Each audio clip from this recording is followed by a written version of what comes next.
Welcome to Reigniting You, the show that explores a variety of topics and timely issues for making successful mid to late career transitions with a renewed sense of purpose and fulfillment for the next phase of your career and life, regardless of your age. Now, here's your host, Lisa Downs. Welcome to Reigniting You, where we talk all things career transition for those age 40 plus. I'm Lisa Downs, Seattle-based career and retirement transition coach. So happy to be here with you today. And our producer, Eric. Hey, Eric, Happy New Year in a few days. Yes, indeed. And I don't mind saying good riddance to 2021. That's right. Let's get it out of here. That's right. Get it out of here. I mean, I would say not quite as bad as 2020, but not so great either. We're making progress, slowly but surely. We just got to keep reminding ourselves things are getting better. Yeah, they are getting better. Continue to improve. And well, we've got a great show for everyone today. My guest is John Martinka, a business buying expert and consultant. First, though, are a few career-related stories from the last few days. According to the Mercury News, an outsourcing company accused of committing wage theft against foreign citizens on the H-1B visa has received approvals to place workers at major technology firms, according to a new report and federal government data.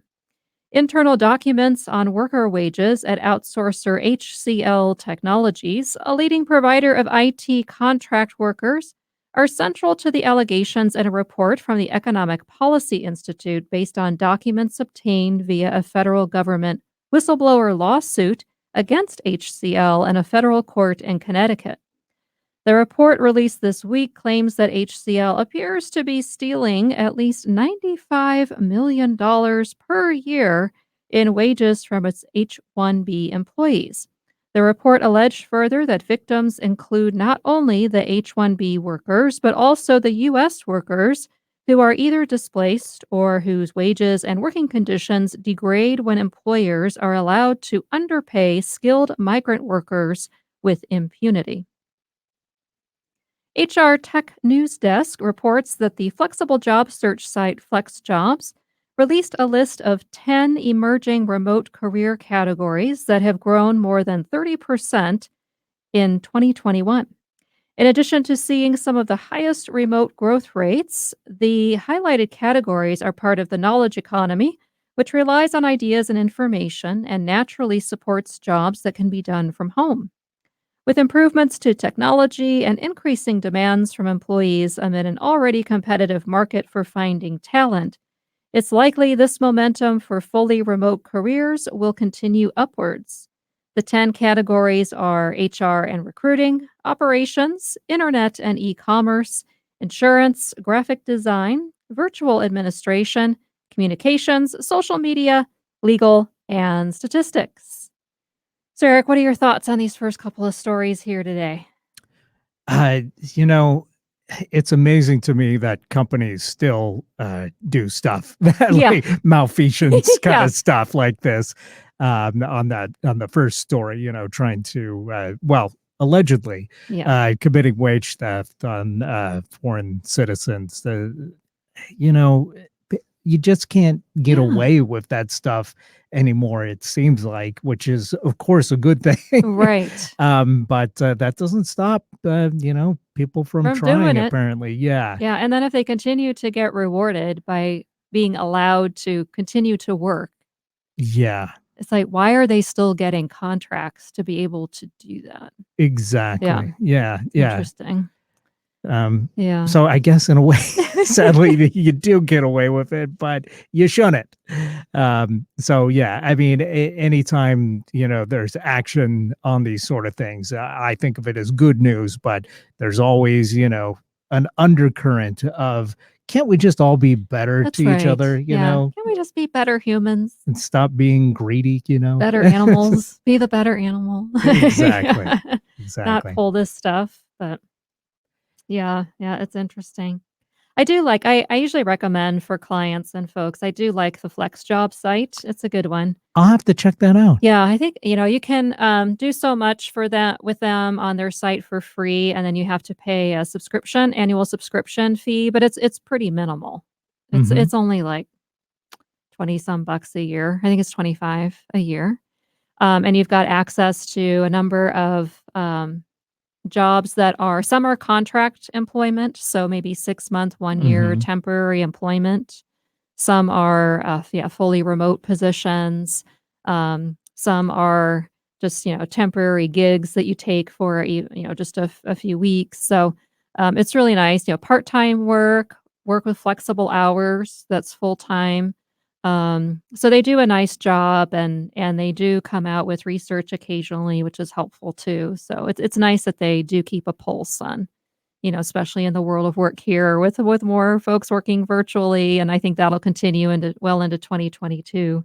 Yeah, I Which know a is few nice. people that have recently taken new jobs and they're maybe not 100% sold on it. So they're still kind of keeping their eyes open for stuff. So this might be, a Yeah, good solution. yeah, flex jobs is really good, and yeah, and just paying attention to those categories. So you never know, and it might make sense to do an industry shift if having a more flexible schedule is something that's important. So for Absolutely. the And for next a lot of gig. people, it's extremely It important. is, and, Yeah. still up and down with, if schools are gonna stay open and who's doing remote learning, and so you Hmm. got a lot of parents out there still juggling that and figuring out, are they gonna still have to do school from home and childcare and all of that stuff, so it's good that they stay up on it for us. Well, I've got a couple more stories here for you today. Only 18 states and Washington, D.C. have added construction jobs since just before the start of the pandemic in February 2020. This is despite a pickup in most states from October to November this year, according to a new analysis of federal employment data released by the Associated General Contractors of America. From February 2020 to last month, construction employment decreased in 32 states. Texas shed the most construction jobs over the period, followed by New York, California, and Louisiana. The largest percentage losses were in Louisiana, Wyoming, and New York. Association officials said labor shortages are undermining the construction industry's ability to fully recover from the pandemic. AGC has urged public officials to boost investments in career and technical education and other programs that expose more people to construction career opportunities.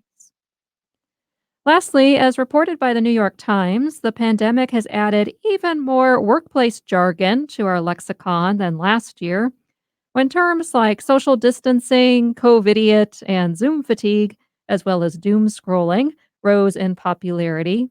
Now we have even more vocabulary to keep up with and use since many of our tools to build workplace community disappeared. Here are a few that have recently emerged: al desco dining, bookcase credibility, commuters delight, mask assist, polywork, RTO, show and tell, synchronous time, my favorite bra or nah, and Zumbi. So, Eric, how many of these have you heard of or are familiar with? Some of these were in education for me. But Yeah, yeah. I guess I'm not as connected or as hip on as some folks because a lot of these are Yeah. brand new to me. Yeah. I've heard COVIDiot and Yeah. Zoom fatigue, but mascosis, polywork, Zumbi, Yeah. al desco dining. These are all clever. I don't know that they necessarily need to be in any kind of dictionary going, Right. beyond this year. I have fingers crossed. But it's fun. It shows that humans do a good job of coping with stress with humor, That's and how right. We important that need the is. humor. Yeah, Yeah. for sure. Yeah, I wasn't familiar with some of them. So, bookcase credibility, that makes sense to me. So, it's if you're in a virtual meeting and in your home office and you have your bookshelves behind you and Oh, people like to check out the book titles, or, yeah. some people How do you even know? intentionally arrange them in a way so Right. their business books look all impressive or they're color coded or yeah. I mean, how do you know that interesting. that's their actual Right, bookcase and they're yeah. not just using a Zoom It's just for background of show, yeah. Trinity Library or something? You know what I mean? Yeah. I had never heard of Commuters Delight. So that's basically where you pick up a treat. So you treat yourself Okay. with like a latte and a scone or, baked good. Or if you are going into the office, you bring treats for your coworkers who are actually in the office. So that's called Commuter's Delight, I guess. I like it. I'm down with Yeah, that. down with that. You know? That's always good. As a guy that typically eats breakfast as he's driving to work, Yeah. Commuter's Your Delight. I'm Commuter's all about Delight, it. you're Yeah, having that all the time. that's So right. there you go.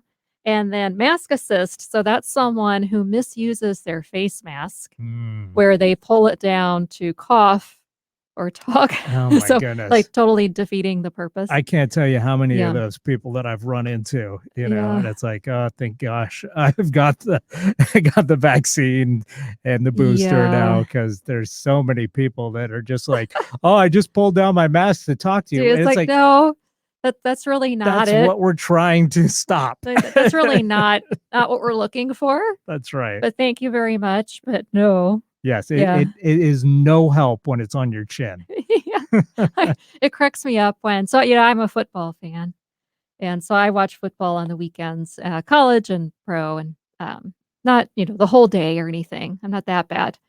But, it cracks me up when I see football coaches running up and down the sideline or, on the sideline and then pulling the mask down to bark at their players Right. or the refs or something. Like, yeah, It's that's like, not at least they're outside, but Yeah, still that's that still not great. completely defeats the purpose once again. Yeah. Poly work, that was a new one for me too, and that is when you have, a side hustle, and so during your workday, if you're working virtually, you're able to take meetings and do stuff that's for your regular job. At the same time, you're also doing stuff for your side hustle. Okay. So they call that poly work. I like it. Yeah, and then RTO is return to office.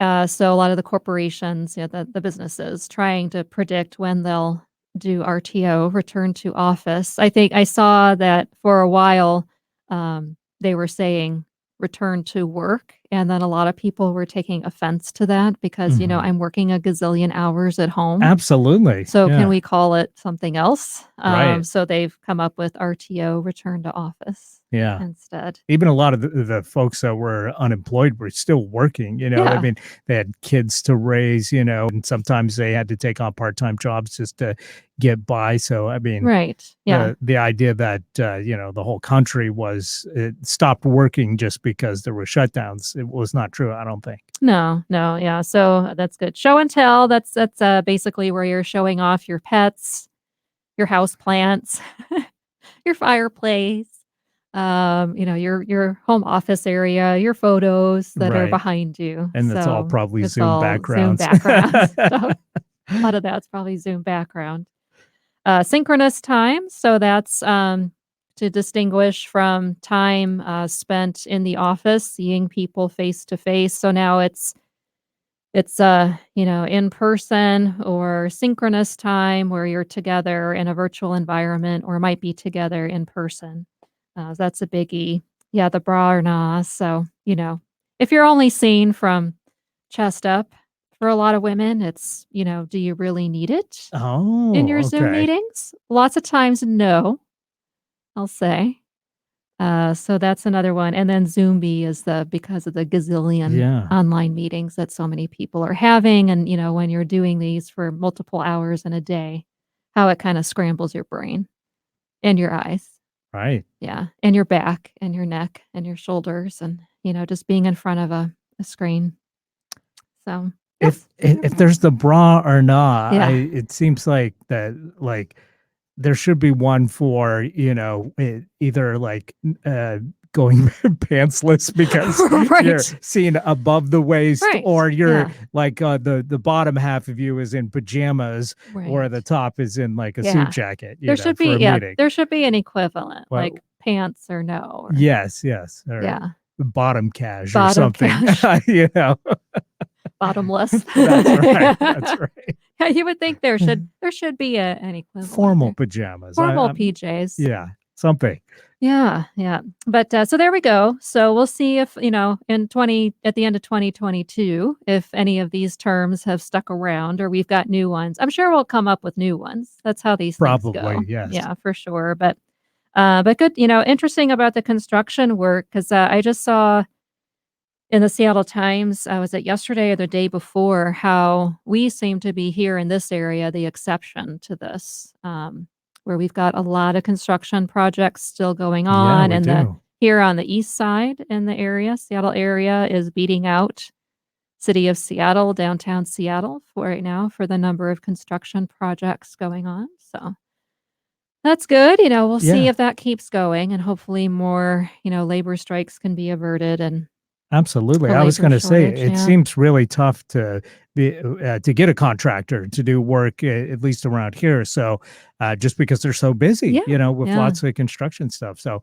maybe there's some kind of guest worker program for a contractor so we can get some of those, Yeah, maybe so. Texas guys to come up here or something, Right. just for the summer and work on stuff. Yeah, Who something knows? like that. But yeah. So do you have any plans for to celebrate New Year's? I yeah, I've actually I haven't been to much of anything publicly for, Mhm. uh, you know, during the pandemic, but a while back I bought tickets to see Patton Oswalt on New Year's Eve at Oh, McCaw nice. Hall, and so I'm going to that, gonna mask up and Good. laugh and have a good time. But I thought when I bought the tickets, like, oh, this will be all over, Yeah. and his tour is called "Who's Ready to Laugh?" And That's I thought, great. I am ready to laugh. Yeah. So Good. yeah, it should be That fun, should be and hopefully it fun. won't get canceled between Hopefully not. now and Yeah, then. hopefully not. He's great. I enjoy him. Yeah, he's very He's funny. yeah, he's really funny and even in commercials and stuff. Yes. He's hilarious. Well, good. Well, I hope you have a good time at that. That Thank should you. be good. Hopefully it'll fly. It'll be a go, and Yeah, yeah, we're just gonna chill, hang out, nothing too exciting. I might make something special for dinner, but I haven't figured out what that is yet, so I've got a few days. you do. I'll get Yeah. on it. Well, I hope you have a wonderful one. You too. Thank you. Well, thanks, Eric, and it's already time for our first break, so when we come back, I'll introduce our guest for the show, John Martinka, who's here to talk with us about the ins and outs of buying and owning a business and more.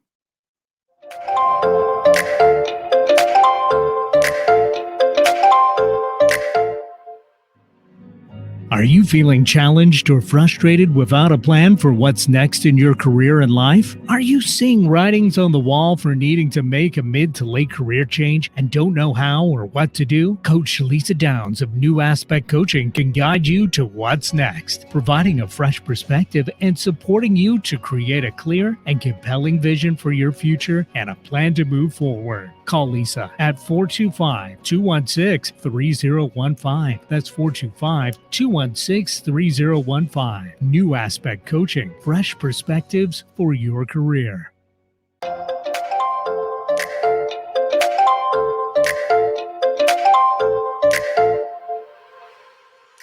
Welcome back to Reigniting You, the show that focuses on all aspects of making mid to late career transitions. I'm your host, Lisa Downs.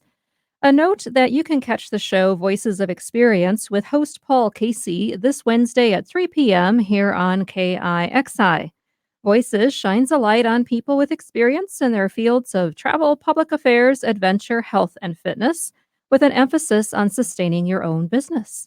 That's Voices of Experience this Wednesday at 3 o'clock.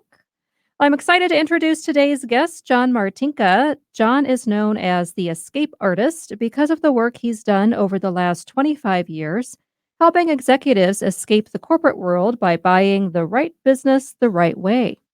He is the author of 4 books, including Buying a Business That Makes You Rich, a primer for people thinking of taking control of their future by buying a mature, profitable, and fairly priced business.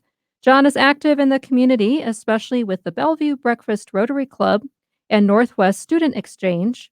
He has helped well over 100 clients buy or sell businesses. Hi, John. Welcome to the show. It's great to have you here. Yeah, I'm glad to be here, Lisa. Yeah. Well, I always like to start with guests with finding out more about you.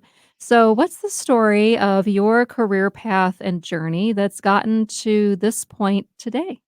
Well, I grew up in the Midwest. My first real job out of college was with the local concert and other entertainment promoter in Milwaukee, where I was born and raised. My wife and I decided to move out here, and I got involved with some things in sales, which I had never done before, which was very interesting. And one thing led to another, and a, good friend I made through my prior Rotary Club. Uh, I guess it's serendipity. It said something like he thought I'd be good in this business, and it was the right time and the right place. And I really liked the variety of the clients that I work Mm, with and the things that I do. that's great. And to follow up on that, what would you say is kind of a typical week or a typical day in terms of what you spend your time on? There's no typical, and that's great because I don't have the attention span of the engineer who can work on the same bridge project day in and day out for months and months and months. So I like the variety of marketing and analytics and just calming clients down or boosting them up, and just it all mixes that, every 10 minutes, every 30 minutes is different. Mhm. And when you moved out here from, Milwaukee, um, did you have any culture shock or, do you see that the markets, in the Midwest are quite different from here in the Northwest? At that time, no, I really didn't see much difference. I think now you might see a lot bigger difference the way Seattle has grown Mhm. and the way Seattle has changed a bit politically from when I moved out here. And uh, so, yeah, I would say now it is, but back then I thought they were very similar. Oh, that's cool. Maybe the Yeah. terrain is a lot different. Let's Yeah. put it that way. Yeah. A lot different terrain. Yeah. Well, we have that in common. We moved out here from Illinois and Iowa, and I grew up in Indiana, so I know exactly the type of terrain you mention, Yes. what that's all about, but I'm sure you've learned a lot over your career. What would you say, are some lessons that really stand out for you? Uh, I think the ones that I really stand out is you always have to be yourself. My friend who got me into this, I tried to emulate him for a while, and our personalities are so different. It just didn't work. Uh, Mm, you have to be able to roll with the punches, especially when you're in business for yourself, because things are going to happen and you can't control them all. And last thing, the third thing would be you're always marketing. I'm marketing for myself, our company, my clients. Daniel Pink wrote a book to sell is human, and he takes that approach from everyone, from parents convincing their children to teachers getting kids to do their work to bosses to salespeople. Everyone is always doing mhm. some kind of selling. Yeah. Yeah, I've read a couple other books of his and, really enjoy his work, and I'm not sure, I'll put you on the spot a little bit, but, What were uh, what were some key concepts from that book that really stand out to you that you think that folks can really go implement? Well, as far as it relates to your clients and people listening to this Mhm, show, is start with the phone doesn't ring unless you make it happen. mhm, Whether it's a job or you're getting interested in a business or a franchise or starting one, and especially starting one, uh, you, you've got to go out there and make it happen. And yeah, that book is about that. You've got to convince people. That doesn't mean you twist their arm. It doesn't mean you connive them into doing something they maybe shouldn't do, but it means stating your case as to why they should hire you or why they should work with you or whatever it is. yeah, yeah, that's great. Yeah, we've gotta put in the effort, right? That's right. And persevere. So, for sure. And, what did you find was particularly helpful that got you through times of change in your career? So whether it was those actions that you took, certain decision points, people who supported you? One word would summarize it. That would be to have enthusiasm. Mm.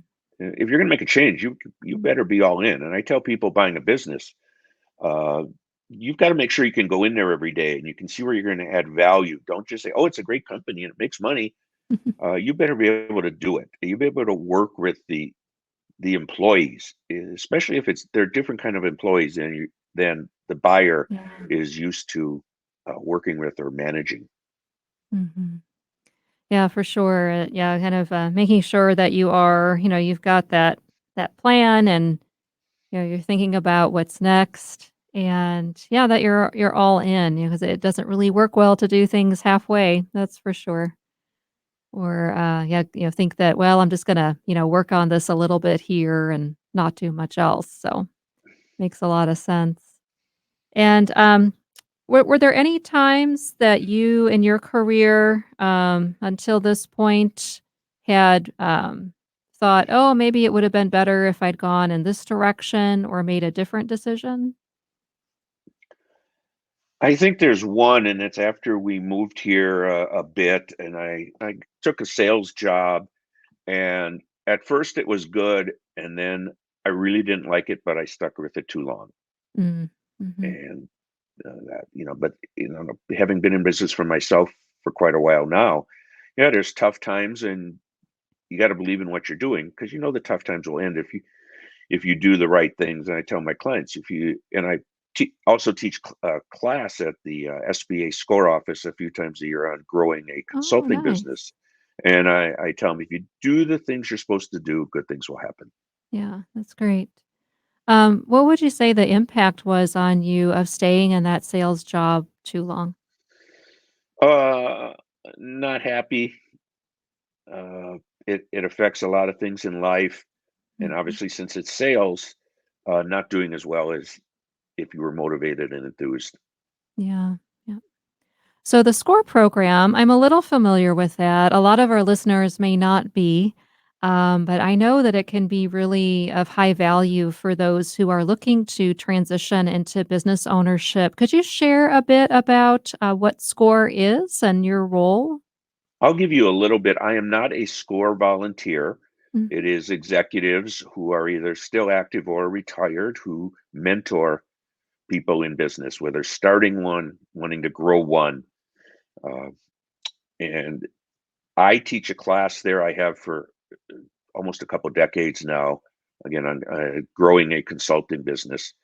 So I'm not one of the mentors. They Mhm. do a great job. I refer people who are looking to start a business to them as one of the starting points. And we're not talking the tech startups where they're raising a lot of money. We're talking people who are Yeah. starting something with their skills that they want to do on a day-to-day basis. Mhm. Yeah. And I know folks who've participated in SCORE programs and the mentoring and have found it really valuable, especially to help them craft and have a solid business plan. Um, yeah, but with the class that you teach, types of content do you cover in that? Uh, we cover a lot, and I'll steal one of my punchlines from the class, and then I make sure everyone understands you're in the marketing business. Hmm. If you don't have any clients, you're marketing 100% at a time.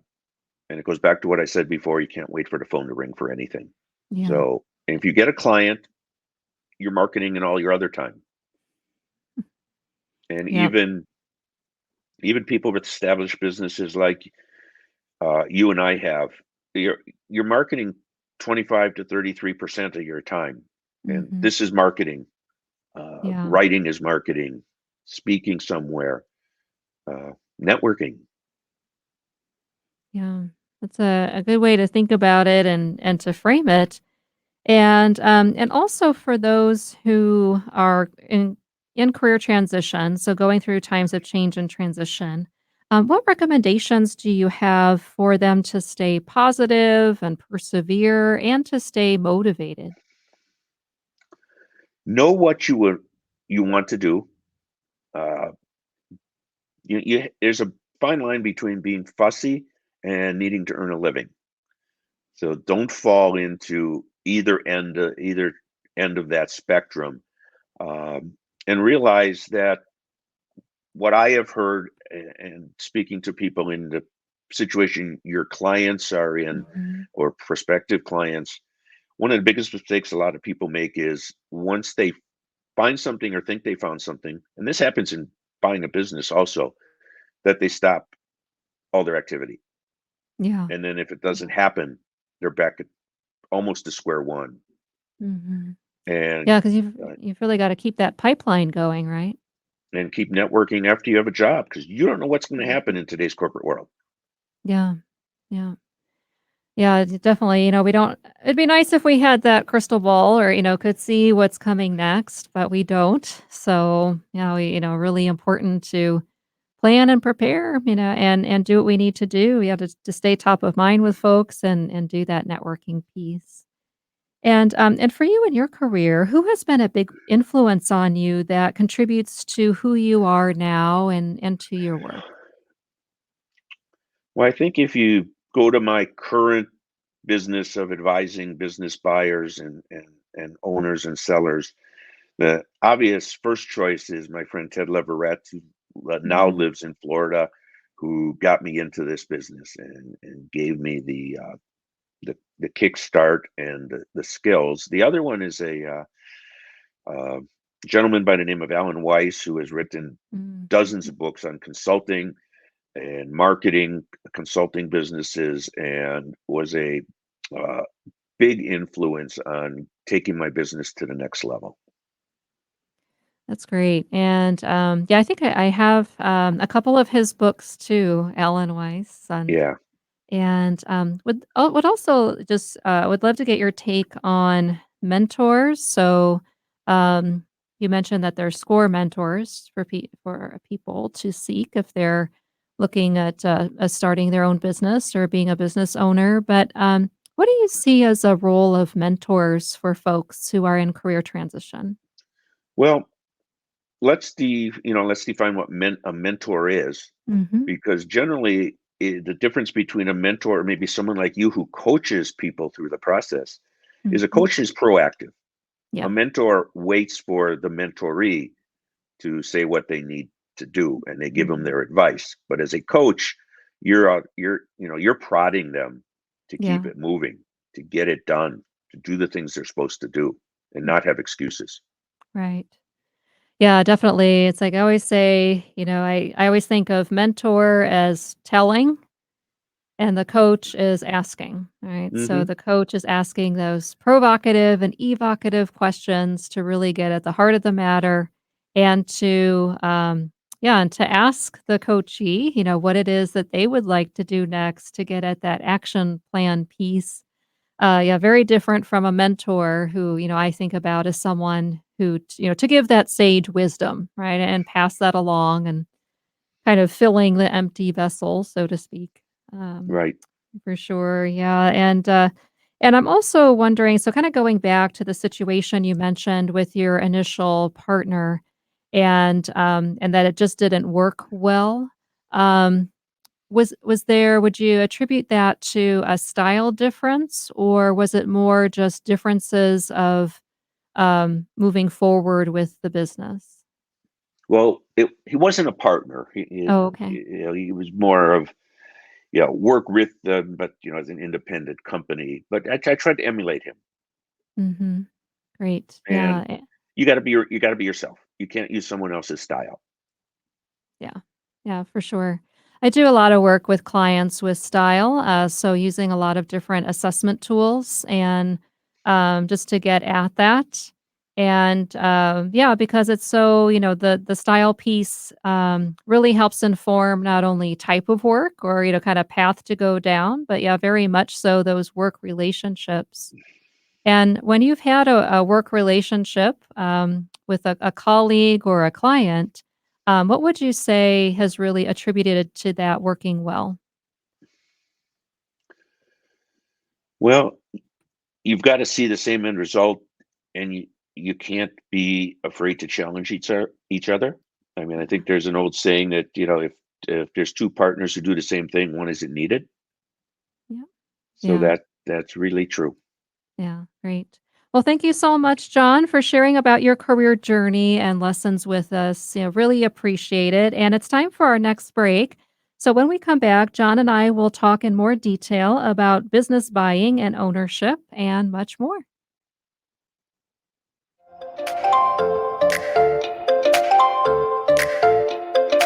Hi, I'm Lisa Downs, career and retirement transition coach and host of Reigniting You on KIXI. I guide age 40 plus professionals to gain clarity, a renewed sense of purpose, and a career transition plan within 90 days so you can lead a fulfilling life regardless of your age. If you're not sure what's next for you, I can help. Let's talk about what your future can look like. Visit yournewaspect.com or call me at 425 216 3015. That's 425 216 3015. New Aspect Coaching, fresh perspectives for your career.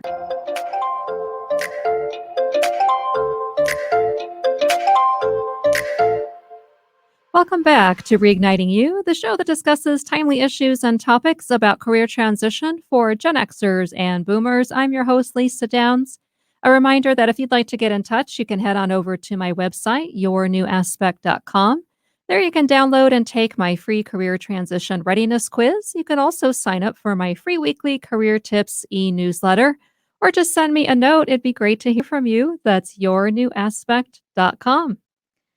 Well, we're here with business buying expert and consultant John Martinka. So, John, let's go ahead and jump back into our conversation.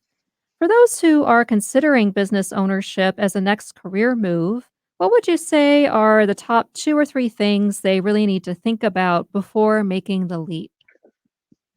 Well, I think why is a big one.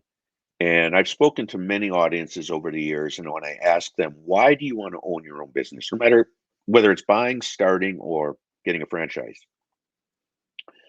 It's funny because money is never mentioned first, rarely, if ever, Mm, mentioned first. It's always control, independence, be creative, benefit myself, not shareholders. Uh, Money's always mentioned, but it's not first. And the one that rarely gets mentioned, it should be. And when I say it, everyone smiles and says, "Oh yeah." And I say, you better be able to have fun. yeah. You got to wake up in the morning with a smile on your face. Uh, the second, as I say in my book, the one you mentioned, buying a business that makes you rich, you got to be willing to make a leap of faith. Hmm. And if you do it right, you're going to make that leap of faith off a chair, not the roof. And that's where Yeah. proper advice and counsel comes in. And then Hmm. third, uh, be willing to pull the trigger, uh, both to make that decision and the things you have to do in the business, because you're Hmm. the one that's going to be making the decision to hire people, buy the new machinery, do the marketing campaign. I had a recent prospective client, and he wrote me about a couple things, about I don't know, will this be worth it, and what if it doesn't Mm, work out, and he says, will I be able to pull the trigger? And I said, when you answer that last question, all the other ones would fall into place. yeah. Yeah. That makes a lot of sense. And with buying a business at buying an existing business as one of the paths to business ownership, and then as you briefly mentioned there, along with launching a startup or becoming a franchisee, what would you say makes a good buyer? Well, first of all, realize that walking into a company, a mature, profitable business, is faster, easier, and safer, and also easier to finance than a startup. And a lot of franchises are great for the right people. Hmm. And we both know people who work with prospective franchisees. They're Yeah. great for the right person, but it is still a startup, Yeah. and you're not walking into things like customers and cash flow, etc. But Hmm. the things I tell people, you, you have to have some experience at successfully managing people, processes, money, and enthusiasm. If you Hmm. can do those things, a darn good chance you're going to be a successful business owner, and you're going to grow it, because I don't think I've ever worked with anyone who said, "Oh, I want to buy that business and keep it where it is." They want to grow. Yeah. That's good. And to follow up on that, I'm wondering about from your experience, are When you see businesses that are up for sale, do they tend to fall in certain industries, or is it kind of all over the map in terms of the types of businesses that are available for purchase? Oh, it's all over. And when I work with buyers, it's what they want. It's Mm-hmm. it's based on their interests and skills and experience. So I could work with five different buyers, and they're all looking for pretty much different things. Um, and the other thing is, or a couple things. A lot of these deals on these small, mid-sized businesses, and I don't work in the micro business market, the deli, the Hmm. dry cleaner, and that, and I don't work where the investment bankers are working. It's mostly individuals or small business owners buying another one. A lot of deals come in through the, we'll call it the side door. It's something the buyer didn't even think existed. But when you think about it, yeah, someone has to make that, someone has to service that, but you just don't think of it in advance. Yeah. Uh, and it's work. Let's put it that way. This is, you work with people, they're looking for a job. It's work. You don't just wake up in the morning and they fall out of the sky. You don't pull a lever and all these great businesses come tumbling down. Yeah. So, That's interesting. And what are you seeing these days in the current market that's impacting business ownership? well, I think there's a lot of buyers out there. Uh, I don't I don't think it's any more quantity wise than there was, if you go back before the pandemic. Hmm. Uh, there aren't as many good businesses, so buyers do tend to congregate around the ones that are easy to find. And it brings up an interesting statistic. Uh, I've been saying for years, 50 to 80% of these small, mid-sized companies are never advertised or sold by a business broker. And in a Mm. recent study I saw from the International Business Brokers Association, the numbers were close, 45 to 71% based on the different size strata of those companies. The Oh, owner said they wow. sold because they were approached. And the Mm. reason is confidentiality. Or should we Mm. say the Okay. owner is scared of a breach of confidentiality. We don't want the customers, competitors, employees to know I'm for sale. Yeah. So that causes them, a lot of them, to just not take much action. And again, it's a numbers game. It's numbers and Yeah. timing. If you're Yeah. ready to sell, you're going to sell. If something's happened in your life, whether it's retirement or health or anything else, you're going to move. Yeah. I definitely see that and, not wanting that word to get out, for sure. And what makes a good business acquisition compared to a bad one? So what's an example of someone who became a business owner and it didn't go real well? Oh, I'm going to give you a recent one. Okay. Uh, yeah, and it's not a client of mine. It's someone an attorney introduced me to about 4 or 5 years ago, and he didn't want any help, didn't want to hire anybody, and he got buyer fever, Mm, and he ended up being sold I'll call it a bill of goods. I know who was representing the business. I don't trust that person, and okay. he called me and he said, "I'm 6 months into it. I hate it. I want out, Oh. and I'm willing to sell it and take a hit of, 15% or so." I don't, but he overpaid. He didn't think about exactly what was being done in the business. He was not capable of running the production, Oh, wow. and the is he told me the production. I don't know if he hired or the previous owner had hired a fairly new production manager who just, Mhm. was more of the crack the whip than take care of people. And again, 6 months in, and he's going, Wow. "What can I do with this?" Because he got buyer Yeah. fever, and Yeah. he chased the shiny object. And we talked before about things to keep motivated in that. Well, in the search for a business, it's don't get buyer fever. It Yeah. may take longer, which is why people looking for a business should have some cash flow going, because it does Mhm. take a while. It takes 9 to 12 months easily. Yeah. Do you know what happened to him or what he's up to these days from I that? haven't well, this is recent. I mean, this is Yeah. just like 4 months ago. So Oh, I haven't okay, talked that to him in recent. 2 Wow. months, and I don't know. Yeah. He was going to put it up for sale, Yeah. but if you're making less money than what you were, and the skepticism of other buyers is going to be, why does he want out in less than a year? Yeah. Wow. Well, that's definitely a good example of what not to do. And I guess that leads me to my next question, which is, we're seeing just a large number of business starts and seeing business starts continuing to increase here during the pandemic. And, it seems on the surface that it's kind of become a default move for many folks who've been laid off or quit their jobs. What, if anything, gives you pause about so many new businesses coming online lately? I wonder if these people really understand what it takes to generate, whether you call them clients or customers. Yeah. So in the last couple of weeks, the Wall Street Journal had a front page article again about all the new business licenses. And a Mhm. lot of these people are doing their job for themselves, which means they probably left a bad boss for a worse boss. And a lot of them are the situation, they're a personal trainer, and instead of working at the gym, they're getting their own clients, or they're a Yeah. chef who's doing personal chef work for customers. And or there was one featured in Wall Street Journal. It looked like a real successful thing. The lady had already hired at least one person, was doing. She had a logistics background and was Yeah. working with people who sell on Amazon in their logistics, but they're doing their job. And a lot of them Mhm. don't want to build a company. And it does come down to you've got to you've got to find those customers. And a lot of people get into business don't understand that. Yeah, I wonder that too, same thing.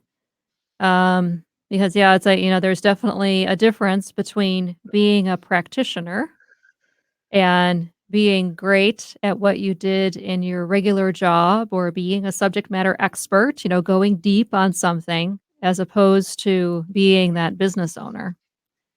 So, yeah, I Yeah. agree. I'll be curious to see after another couple years, how many still exist, just for that reason.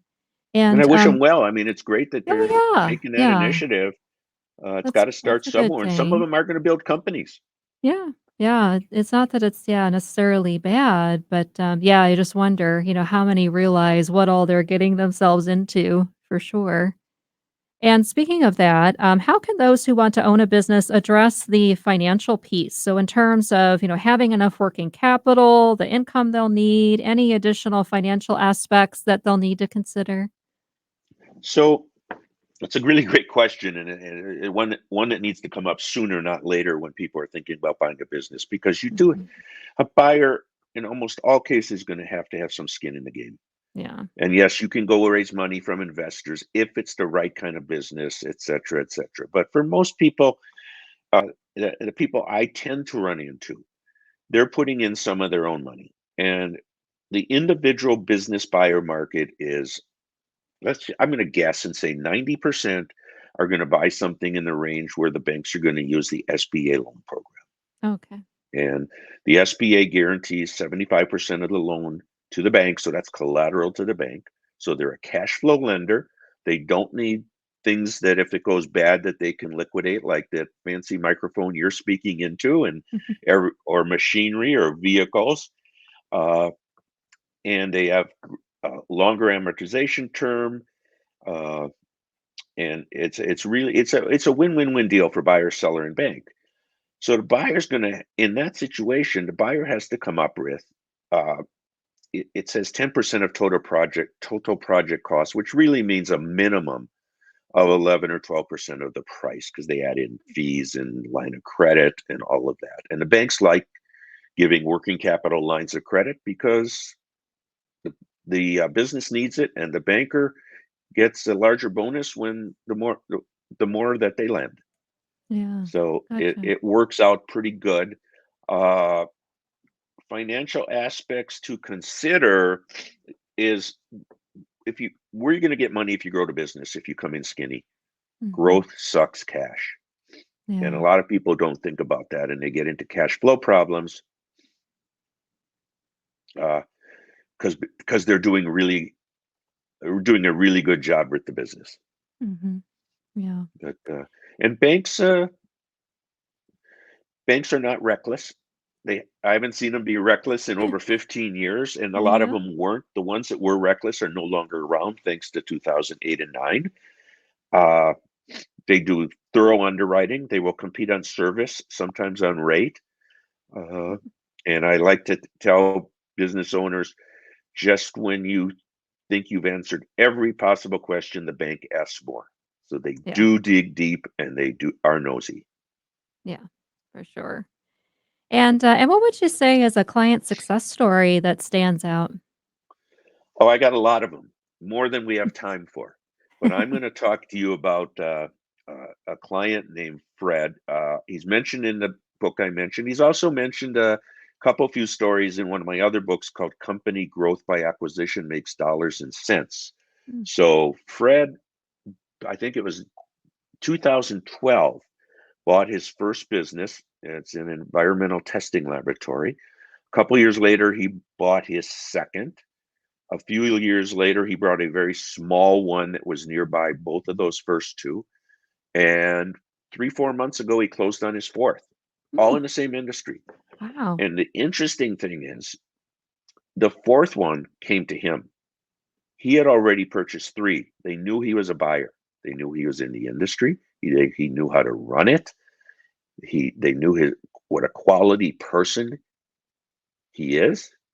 So they came to him and said, "Will you be our exit strategy?" I'm making up the words, but that's Yeah. basically what it was. And which goes to, you don't have to buy the biggest business first. Uh, you can grow by acquisition, and I've had many clients buy multiple companies. That's really cool. It's a great story. Thanks so much for sharing that. And You're so John, welcome. last question for you is how can people find you if they'd like to get in touch? So my website is martinkaconsulting.com, Martinka Consulting. You can reach me at john@martinkaconsulting.com or 425-576-1814. Yeah, great. Well, thank you so much for being here, John, and sharing your tips, recommendations, your insights for our audience. I really appreciate it, and I wish you a very happy New Year. Well, Happy New Year to you. I hope you had a Merry Christmas. We sure Yes, did. great. Well, thank you so much, John. Take care. Great to see you. Okay, as always, I enjoyed it. Great. Bye. Thank you. Well, it's time to wrap up today's show, and that means it's also time for my reignition recommendation, your weekly career transition tip, regardless of your age. My tip for you this week is to not allow fear to hold you back. So let the new year bring you new adventures and opportunities. Sometimes we can just stay in that place of our fear zone, and we may have, different career moves we are interested in and may want to make.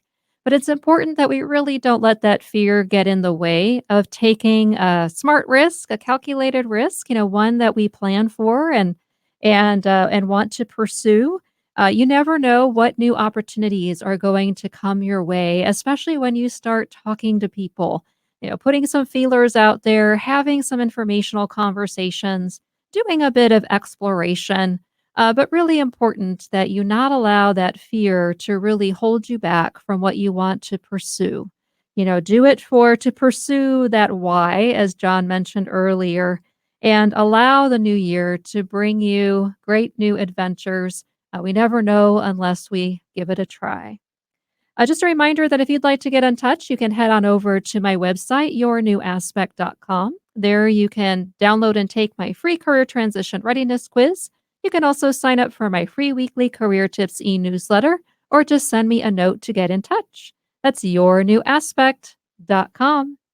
Well, thanks, Eric, for your support today, as always. So, what are some takeaways you have from our time with John today? Oh, my pleasure as always. And yeah, what a great conversation as usual. And a whole area that I wouldn't have necessarily given any thought to before the discussion, but really enjoyed it regardless.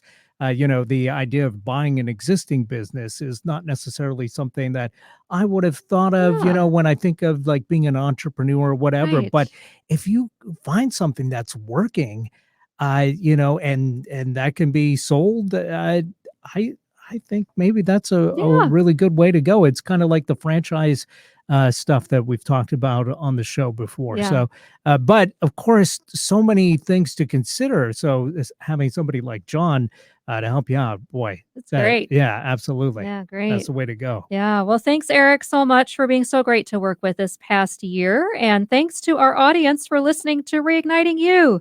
Best wishes for a healthy and fulfilling 2022.